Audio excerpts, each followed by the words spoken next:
Hello everyone, it is the day I look forward to all year round, which is the day when I get to start seeds. What I've got in front of you is the cooking show version of seed starting. Actually, I was finding myself a little low energy this weekend, and so I didn't feel like I could go through the entire process of getting all my seed flats ready and planting my seeds and filming it. So what you see here is my preparation. This was what I was able to do. Sorry, you might hear Harley singing in the background. Hold on, let me let her out. So yeah, this is the baking show version of seed starting. I started these flats this weekend, and I'm gonna go and show you what I've got first, so you understand kind of what the palette is for our seed starting today. And then we're gonna do my phase one. Here, let me grab my notes.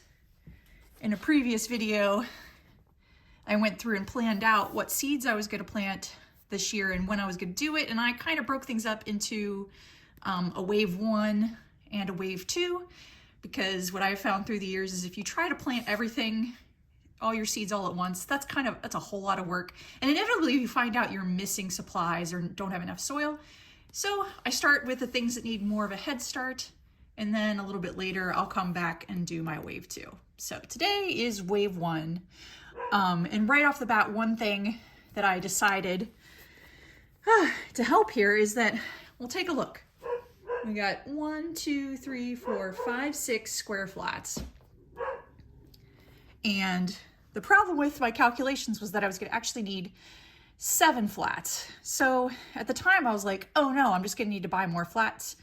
But what I decided instead is that because the Lisianthus are kind of a risk this year, in that this is the first year I am growing them and they might not do that well, I'm gonna just go ahead and make it 25 total for these two, which would still give me plenty of each plant to enjoy and try out, and get underneath my 6 flats that I have prepped. It's a little bit of an artificial restriction, but you know what? It keeps things manageable. So with that said, let me show you what I have set up here. So, like I said, I have these flats that have 25 cells in them. Now, I really like them in part because they are manageable to carry around. It's easy to move a nice square from place to place, whereas moving these flats, I mean, it's totally doable. You can get your arm around it and pick it up. Where's my edge? But I find it's still a little, it's kind of hard to see on here, but it gets a little cattywampus. I'm sure that's the scientific term. They're just a little more awkward to manage, so I don't usually start with as many of these guys. But also because something I really like about these little wells is starting seed pods instead of these larger containers. So let me show you for comparison what I'm talking about. Now, this pot, it looks like it's about what, like about, not really a 2-incher, maybe it is, maybe it's more like 3. But regardless, it holds a lot more soil, which is gonna be great for my plants that need more soil, more nutrients, more space to grow. And a lot of the seeds that I start in these smaller pods will get potted up into larger sizes as they grow. But it's a lot of soil. Not all of, how do I want to say this? Not all of the plants that I start in these need to get potted up to a larger size before they go outside. So if I committed to just making everything, starting all my seeds in these larger pots, I'd actually end up using a lot more soil than I probably needed, and it would take up a lot more space on my table. Because how many do we have in here? 3 by 1, 2, 3, 4, 5, 6. So we have 18 cells here as opposed to 25 in these. Either one is really fine though. You're going to use whatever space you have and whatever preferences you develop over time.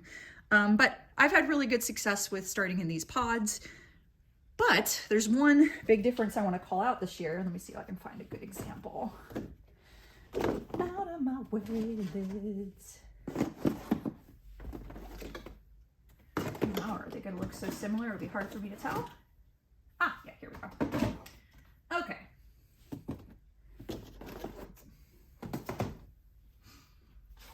So I think you'll be able to see it on the camera. Let me zoom in. Get this a little bit. I'm still learning how to use my little snazzy tripod. All right, well, I'll just hold it for a moment while I'm doing this fanciness.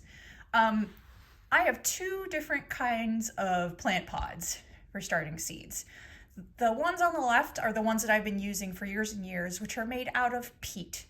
The ones on the right, which I'm starting to use this year, are made out of coconut coir, so the fibers from a coconut. Why would I change what I'm doing? Peat is usually harvested in a way that's not really very sustainable. Peat is in a lot of different potting mixes, and it's definitely the major ingredient in most of like the Jiffy pods and things that I've been using through the years. And I'm trying to do a little bit better. So I used up what was left of my peat plant pods supply, and I'm moving over into this coconut coir version. Here, I'm going to zoom back out. So right off the bat, what's different about these two? The obvious one that should stand out to you is that this is a lot taller than the peat. And I've let these soak overnight, so they both had a chance to expand as much as they want. Like I could squish this a little bit and make it a little bit taller, but still, the cocoa coir definitely is taller, which could be good. Could give more room for the seeds to grow their roots down before they reach out through the bottom. We'll see. But one thing that I have also noticed, I don't think the lighting is going to do me much justice on this, but it is a rougher material, like a more granular, like a chunkier material than the peat. The peat is kind of, come on, trying to see how I can get this to focus. The peat is more, well, squishy, more spongy, whereas the coir is much more chunky, sand-like, which might be good for seed starting. I'm going to be interested to see how these two perform. It's kind of nice to be able to do them side by side, because the coconut coir is how I want to move forward, but I do get the sense that it might get drier sooner. We're going to see. It's all, like I said, all an experiment, but that's a big difference you're going to see. And if I was being super sciencey, I would divvy up the two types equally across the flats, but just so I could control for the variable of what plant it was, but I don't feel like being that snazzy. I just don't. And it's my garden, so I can do what I like. All right. So let's see. Now, the domes, other thing I like about these flats is that they have these little domes that let me either open them up and let them ventilate or seal them up so that I keep all the condensation inside. And when seeds are germinating, they do like to have things it does help to have them more humid in general. So while they're still hatching from their little seed coats, I will keep the vent shut just to keep things nice and moist. Sorry for all of you out there who hate the word moist. We're probably going to say it a lot during seed starting season. But once the leaves come out, I might decide to either open them all the way up. Do I have two on here? Open them all the way up, or, oh yeah, I do have two of these. This happens, guys. There's actually two of these, and which is good because I saw that I was missing some of these little caps. And I bet that's I'll have to keep an eye out. Sometimes that happens when I stack them up in the winter. Bonus. Okay. So, let's see, oh, I forgot something. 1 minute. All right, I had to run and go get my other key seed starting supplies. I use them for other things the rest of the year so they don't get stored down with everything else. And that is some masking tape and a permanent marker of your choosing. I prefer to have one that's a little more thick so that the letters stand out. This is how I label my flats. Especially when I'm just at the seed starting stage, I don't have the patience to label every single cell or even every single row. So what I do, just to give you the preview, what I do for my seeds is I'm gonna write down the name here on this label, like this side, and then what I do is I create like a little fold that makes this side non-sticky. This is something that I learned back in my laboratory days when I was labeling glassware, because if you don't want this to stick on forever, at some point you want to peel it off. Having that little non-sticky end means you could just pull the tab and relabel every year. And that's what I'm gonna do. So let me do this in a way where you will see what I'm planning, and then we'll go about actually putting in some seeds. There we go.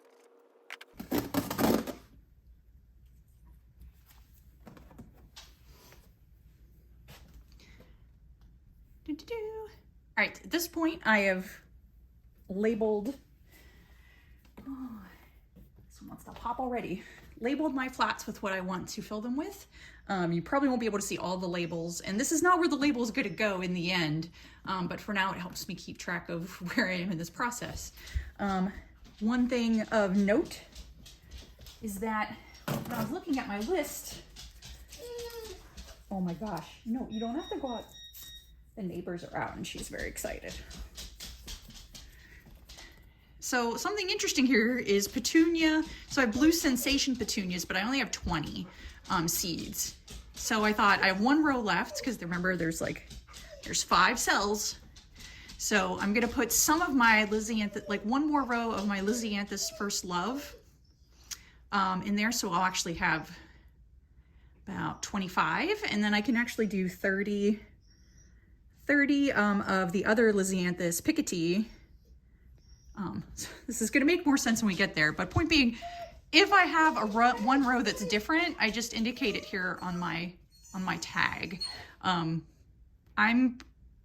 of course, maybe not of course, but likely after a couple years, I've gotten pretty good at telling what the difference between my seedlings are. Although I've never grown Lisianthus before, but I have grown petunia before, so I'll be able to tell which ones aren't petunia as they germinate. But it helps us to keep track. All right, so let's start with our coleus. Now, some folks actually pull this part back to make a wider planting area, but since I'm only doing one seed at a time, that is not what I'm into. Oh, and if I would have been smart, I would have put them at the top of the list. It's all right, because I did keep them all together in my glitter box.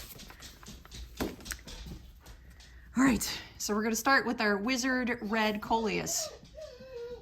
Oh, Harley, it's gonna be okay.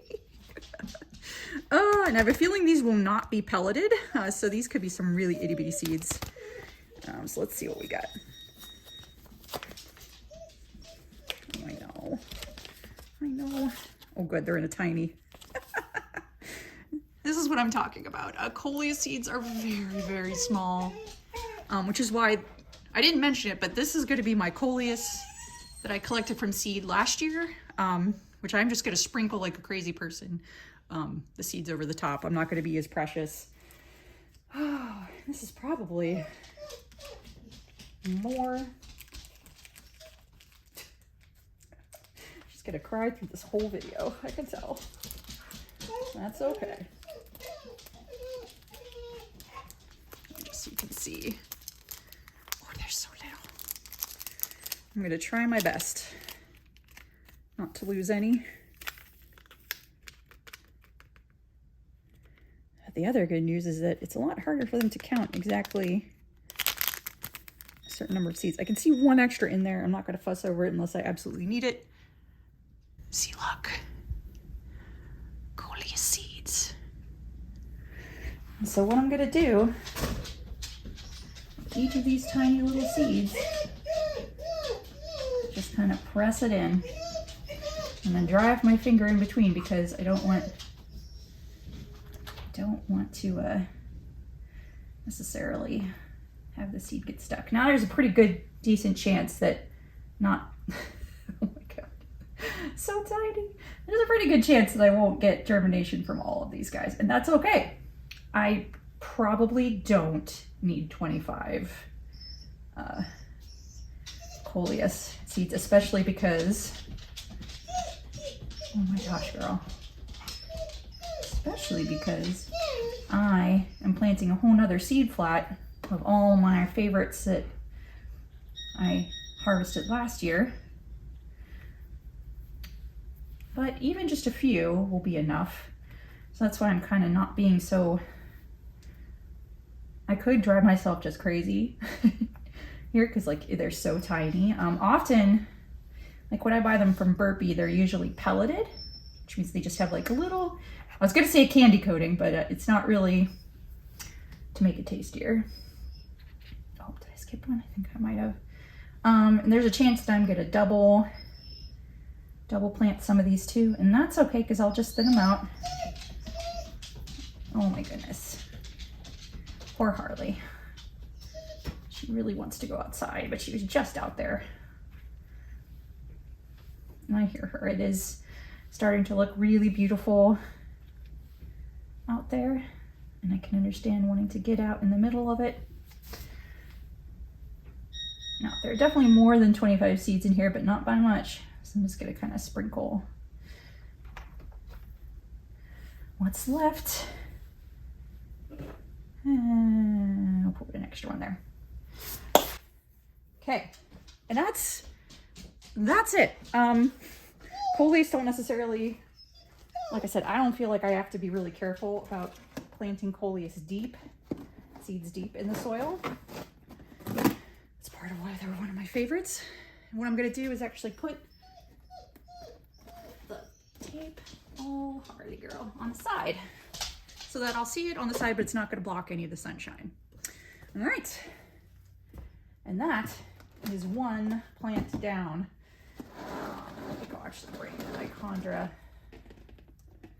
up here. Ooh, a little leakage. That's okay. These are not fancy tables. Now,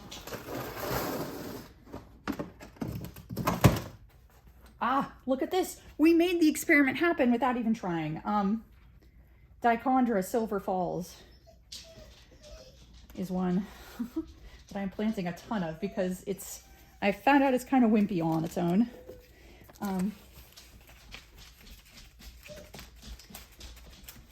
Actually looked like it needed to be planted a little more thickly. So what's cool is that we are going to do one flat with the peat pods and one plant with the coconut coir pods. So we're going to get a sense of how that impacts the germination and growth of the same kind of seed. Now, it's not the same exact envelope, but I mean, it's two different envelopes, but they're from the same company. They're from the same lot. Here you can see 4A876. So in the same date. So we've kind of controlled for as many variables as I care to. Because honestly, this just happened by magic, by coincidence. All right. This is going to be from Harris Seeds. Last one was from Swallowtail Seeds. Harley. Good God, girl. I know, it's okay. I'm going to end up tearing this a little bit just because I got stuff up. No.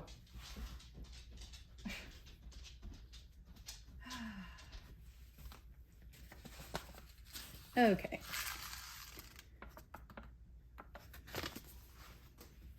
All right, dichondra seeds are a lot bigger, thank God. Otherwise I might lose my mind, and they'll be easier to see. So to start, I'm just gonna put one in every cell, and I'll come back through and press them down. maybe cover them a little bit. Just try not to do too. That's the nice part when you can see the seeds. It's the coleus. Oh, that one just went down the side. But I mean, you know, I might like that. I think I mentioned it in my seed haul video, or at least one of the previous videos, is just starting from seed. It still costs you money and it's going to cost you time and space, but it usually ends up being a lot less expensive than buying full-grown plants. I'm actually gonna add one extra. Okay, so again, don't stress out too much about getting this perfect. I mean, definitely try to learn why things didn't maybe go your way. My goal every year is just to learn a little bit more and get a little bit better. If I set out every year trying to be perfect, it would not be fun. I don't think that's practical, especially because every year it's going to be different weather, different energy levels as a gardener, different commitments as a mom, all that good stuff. I could go on, but I won't. Get in there. Yeah, I am seeing that the part that's going to be a little tricky with the coconut coir. It's just, it is a little more granular. But what I'm trying now is just trying to do a little pinch over the top, which kind of pushes some seeds. Some seeds prefer to be in the dark when they germinate. Some seeds don't want any. They actually germinate because of the light. Oh, I saw you trying to jump. A little.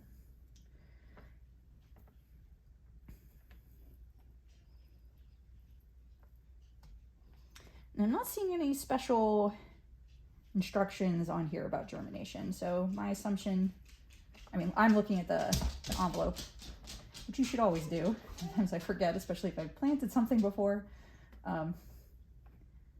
But it's usually, if there's something special or out of the ordinary, like needs light to germinate, this is where they'd usually tell you. It's on the seed envelope. Just trying to tuck that baby in.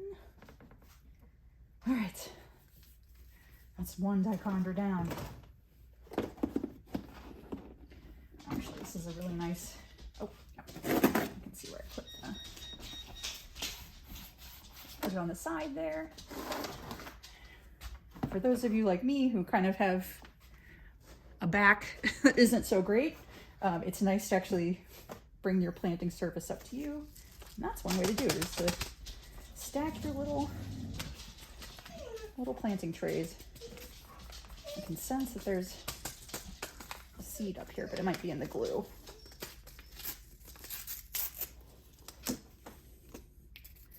I am making a mess out of my envelopes, but I don't really use my envelopes to track my seeds.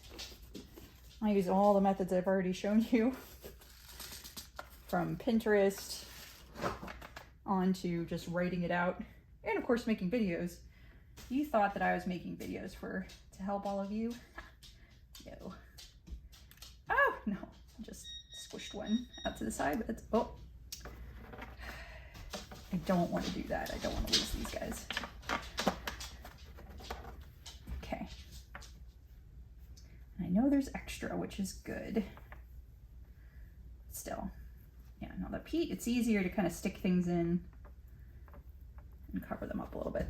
But I also think they're holding moisture a lot more than the coir, which could be a good thing depending on the plant, but it also might not be so good. If the plant is prone to mold, or just in general, if it prefers to be more on the dry side. Oh, I think I'm gonna run out. I wonder if I doubled up accidentally somewhere. It's bound to happen.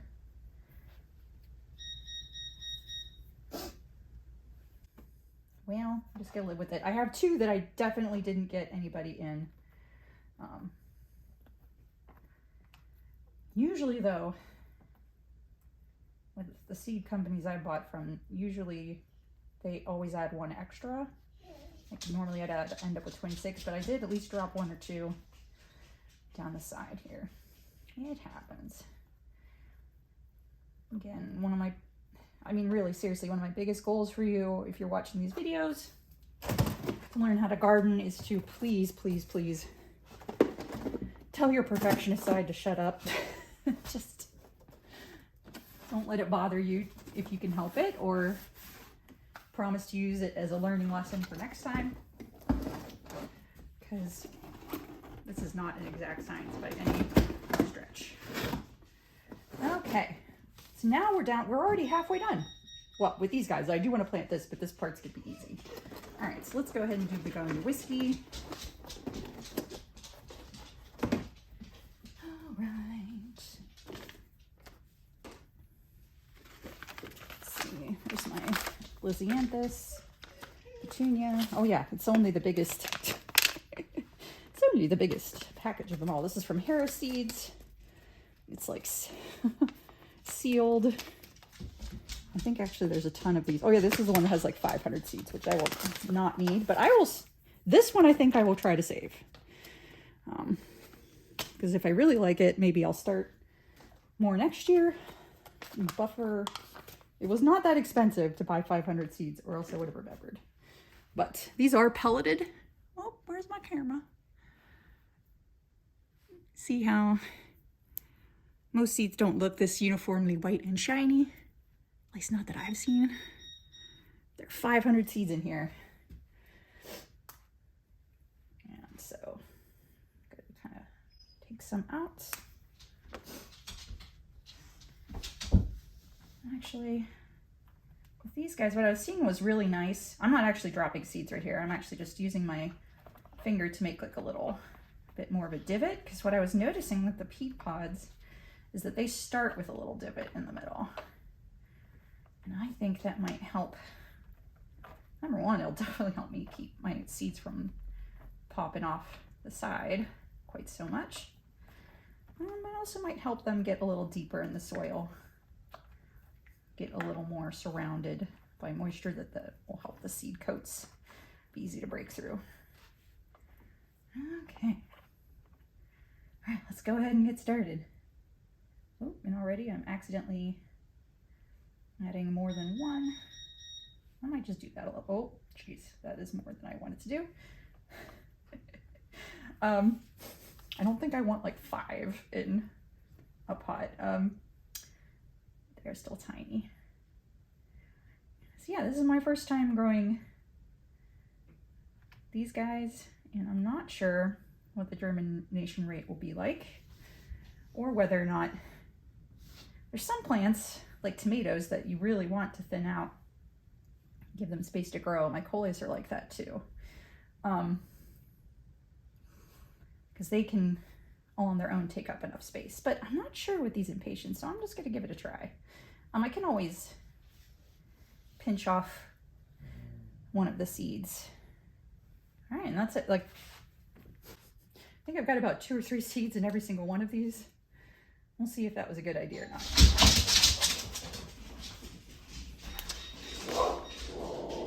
Oh yeah.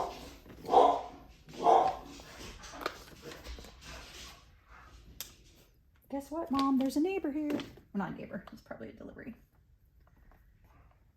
Now I'm just going to kind of push these in.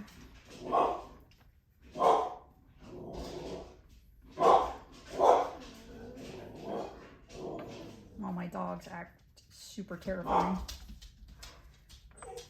Pretty sure I was getting a FedEx delivery today, so that's probably what that is. Again, just kind of pinching them in a little bit, not being fussy.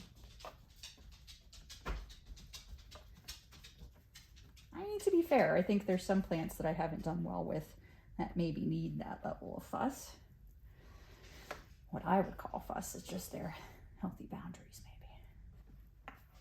maybe. You know, it's okay. I don't want to fuss. There will be people who like satisfaction of growing something so difficult. So more power to them. All right, begonia whiskey done.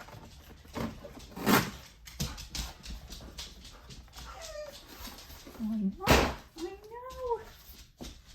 Terrifying things are happening outside. Okay.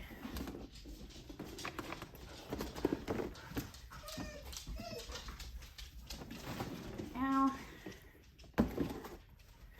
got the petunia with one row of the Lisianthus love letter. Oh, I'm really sad that this is only 10 seeds. Oh my gosh. You don't need to go there. She was just out there.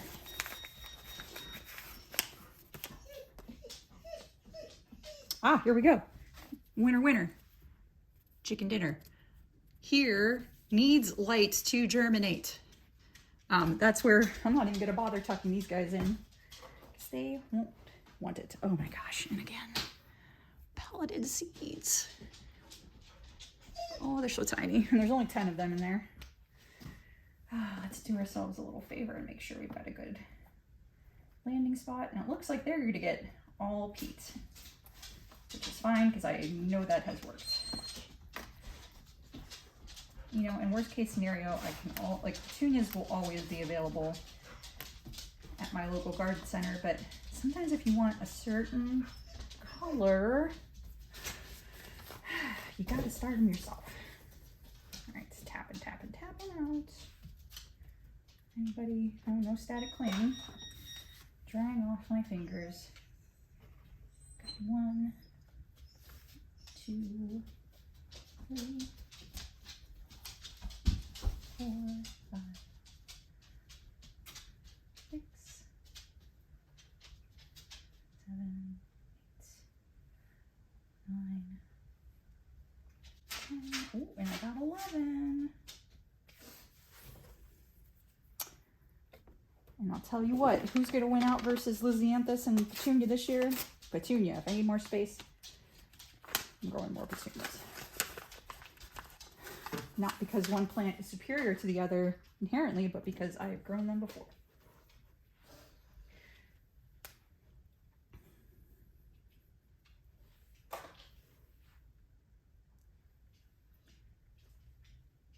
One, 2, 3,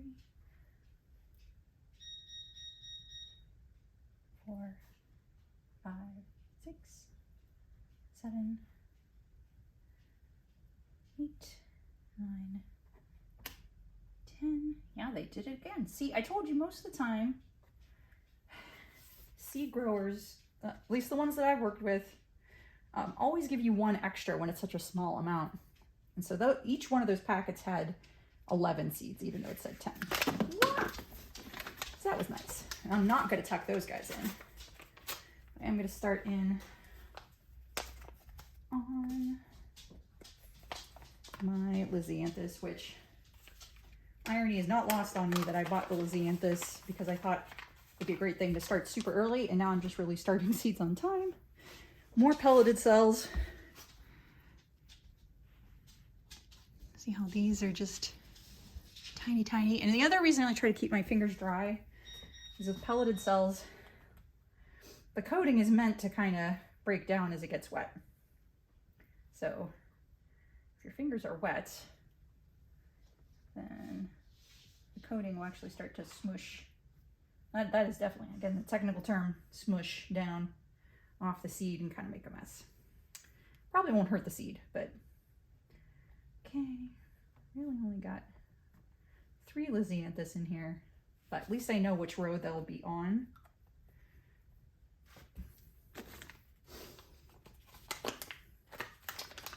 Oh, we're getting there, folks. All right. Sticker on the side.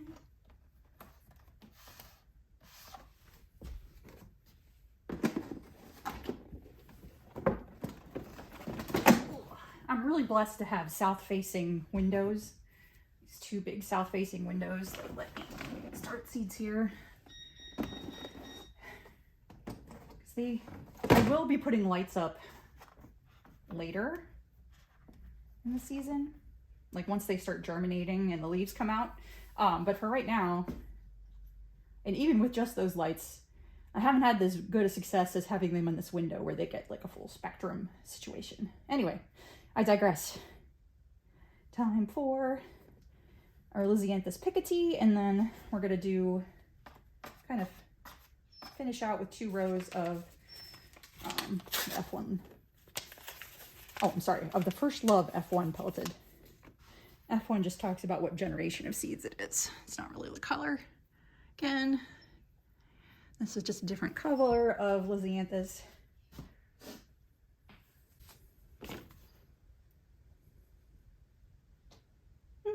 All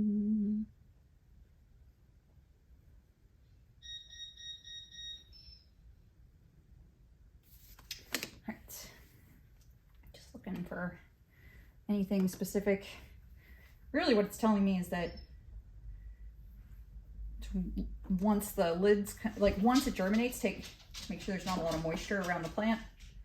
Let it dry out a little bit, which we will do. 1, 2, 3, 4, 5, 6. Oh, yeah. So, oh. Another 7, 8.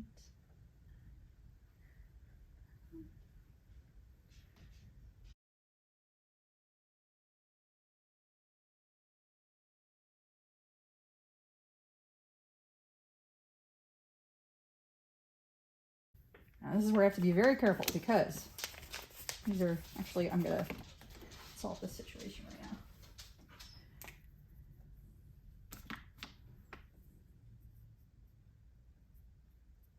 My lettering is gorgeous. I know you're jealous. But I'm just labeling the 2 because right now neither tube has any indication what they are. That might not be the worst in the world, but I'd rather help myself out in the future. Woo! At least they're a different color. That's good.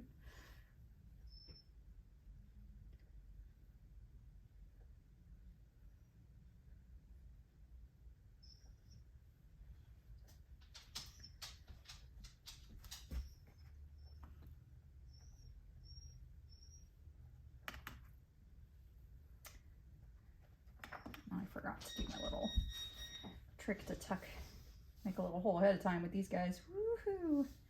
It's gonna be wild times, but it might actually be great. I don't know. We're gonna find out. Okay, I'm putting the rest of these guys back in. I'm gonna label them.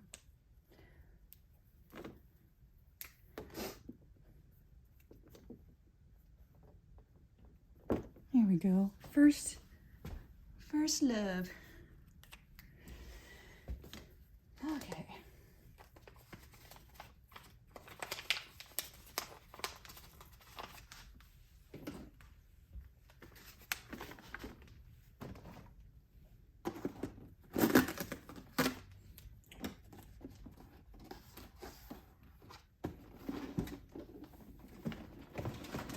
I'll label on the side. These are my 2 I want to keep track of.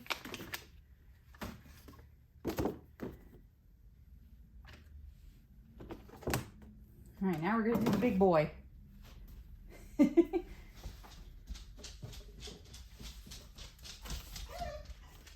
no.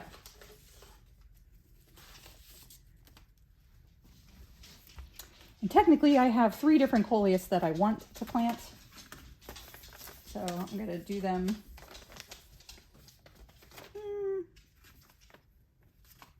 We're going to do one little area.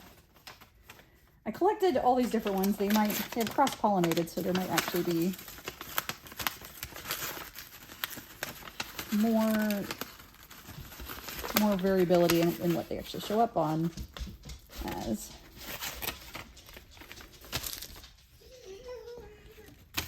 What I'm doing, all I did was take the flower stalks at the end of the growing season around the fall, just throw them in here and let them dry. Now I'm just squishing them up to try to release more of the seeds, which if you can see down near this end, those are the actual seeds. Oh my God, Harley. ow, paper cut. What I'm gonna do is just take some of the seed. I might actually do this a little more. I am having trouble seeing if there even are seeds in this one, which there might not be. I'm just gonna really put down everything.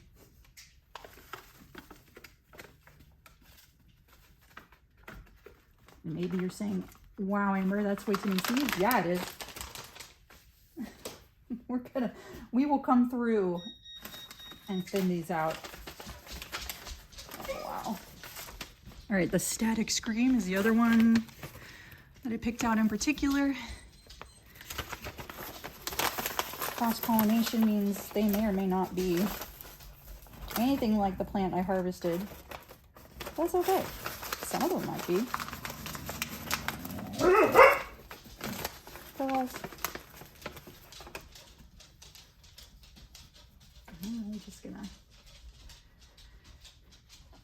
Oh, and I can tell that even though I damped down the soil yesterday when I set up these flats, it's kind of dry on the top, so we're probably gonna come in a moment and spray some water on them. Okay, and this is regular coleus, which is just me having, oh, it just got wet right this second. I don't think it's been wet this whole time. This is just me gathering any flower, like flowers from any plants that look pretty cool. Right now I'm just squishing it up a little bit. Smooshing and squishing, we do a lot of that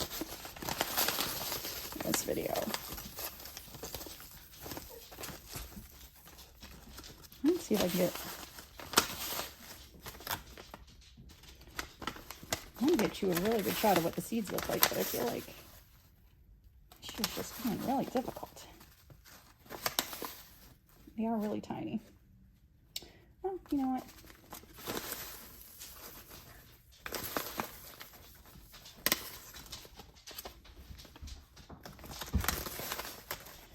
I'm just going to be super messy with it. Because honestly, the cool thing about coleus seedlings is that they, as soon as they develop their true leaves, their colors, their mature colors become very apparent. And it's at that point I will pick out the ones I like. Oh, I want to show you though. See the little black specks? Those are the actual seeds. So they are all the way out and about on here. Just didn't take, some people strain them. I've seen videos of people separating out kind of the seed from the chaff. But I don't really, I did this last year and it was fine. All right, 1 second, I'm gonna get a little spray can. Okay, and last but certainly not least, like I said, I noticed that the tops of the soil here on this flat were already dry. And so I probably should also come underneath and pour some more water in the base.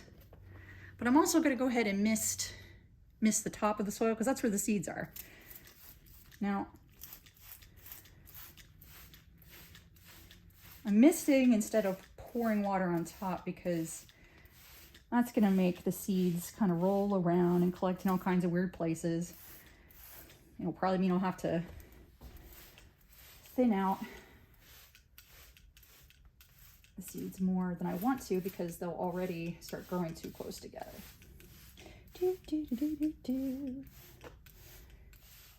Whereas honestly, why am I not doing that here? These all felt nice and moist.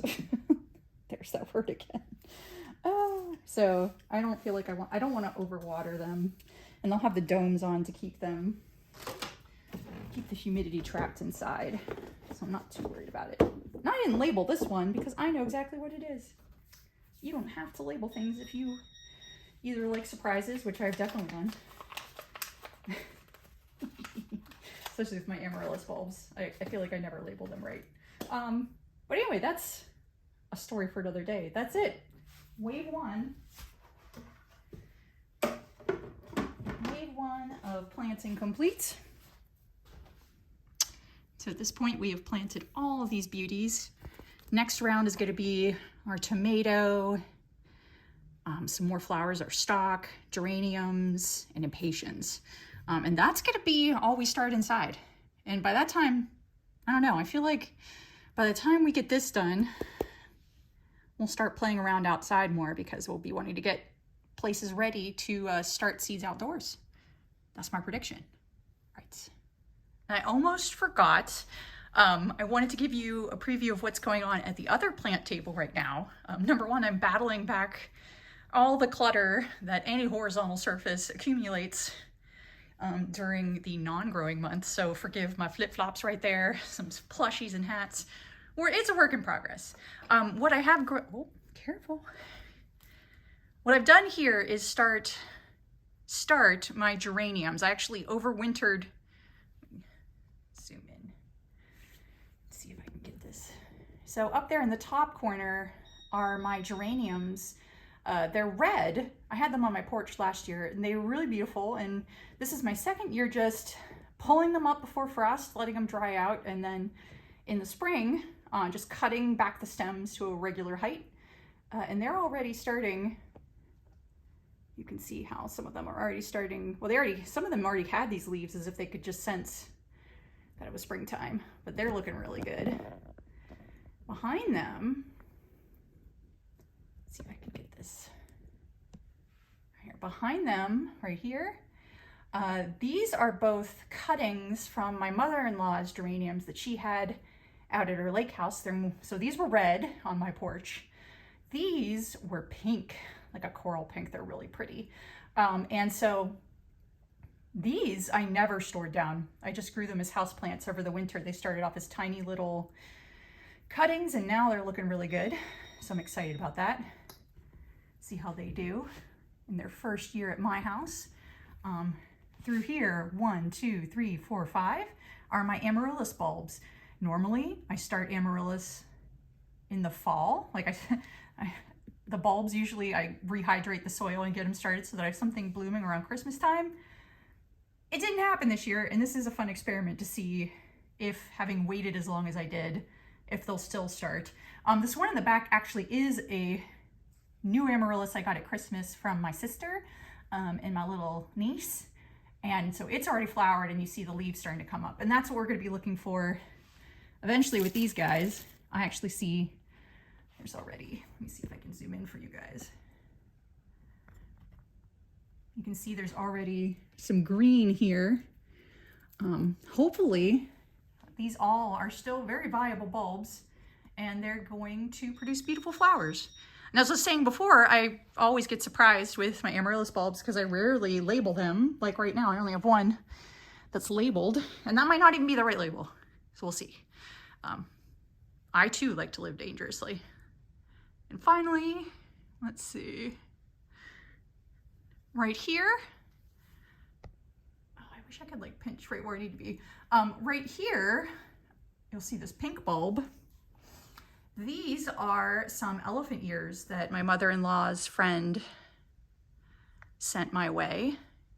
You may find the more you get into gardening, the more people start reaching out to you with extra plants that need homes. I've always wanted to grow elephant ear because it gets giant and looks very tropical in the summer, but I have never had luck.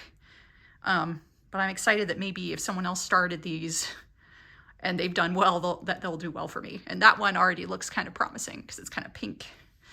Here, what am I saying? I could bring the plant to you. Woo! It's already kind of like pink and shiny. It's not, now bulbs, you don't want to be squishy. This one is not squishy. It looks like it could be doing just fine. The other two, debatable. But even if I got just one, that'd be better than I normally do.